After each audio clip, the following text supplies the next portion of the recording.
over each other, there are earthquakes. When the volcanoes erupt, there can be earthquakes.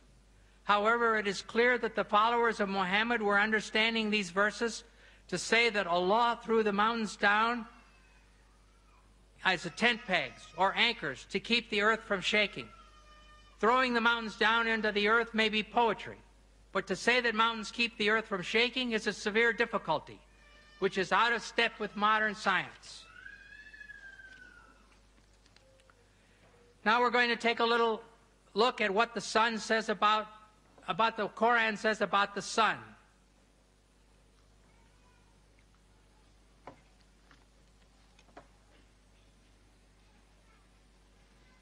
In the Surah of the Kahf, 1886, it says, until when Zul Qarnayn, that's Alexander the Great, reached the setting of the sun, he found it set in a spring of murky water. I'm sorry. In 20th century science, the sun does not set in a spring of murky water. And then in the Criterion, Al-Furqan 25:45-46, it says, hast thou not turned thy vision to thy Lord, how he prolongs the shadow? If he willed, he could make it stationary. Then do we, God, make the sun its guide. What about this?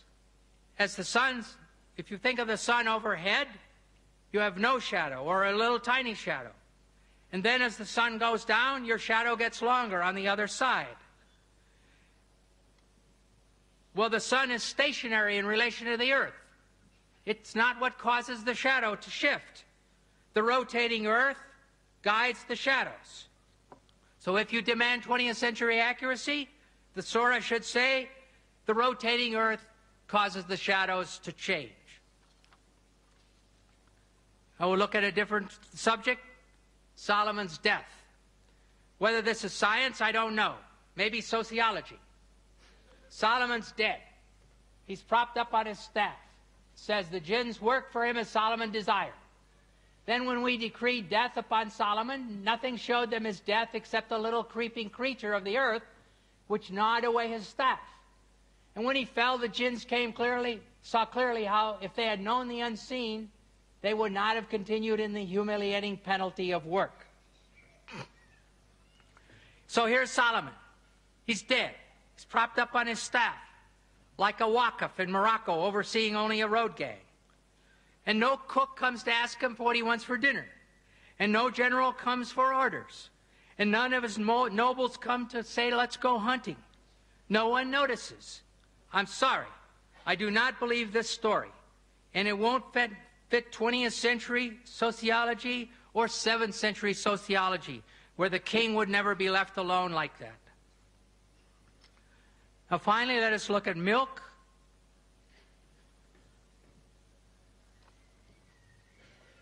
It says in the Surah of the Bee, An-Nahl 1666, we pour out to you from what is within their abdomen, the cattle's abdomen, between excretions and blood, milk, pure and agreeable to the drinkers.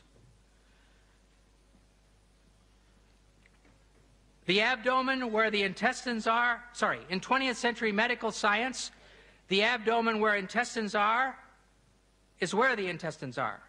The mammary glands are under the skin. In humans, they're under the skin here. In cattle, they're under the skin between the legs.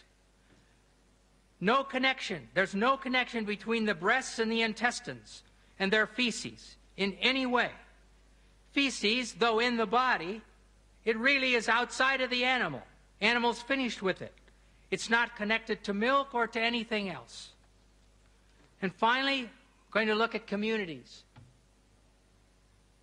The Surah of the Cattle, Al-An'am 638, there is not an animal on the earth, nor a being that flies on two wings, but forms communities like you.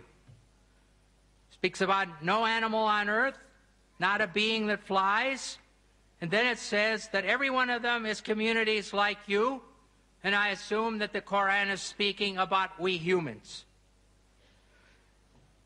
Well, in some spiders, when they finish mating, the mother eats the father. Well, I'm glad that my wife didn't eat me. Even in bees, The extra male drones are thrown out to die.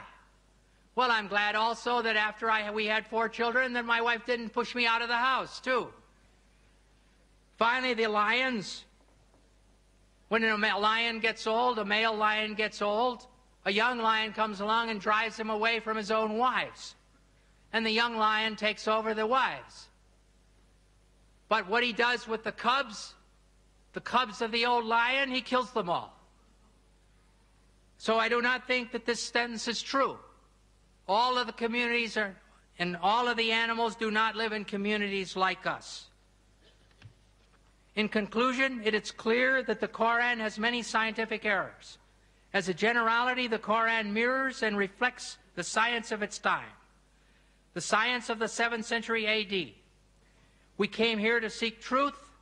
I've done my best to present valid information. If you want to see all the references, my book, The Quran and the Bible in the Light of History and Science, is for sale outside that door at a bargain price tonight. May the God of all truth guide you. Thank you.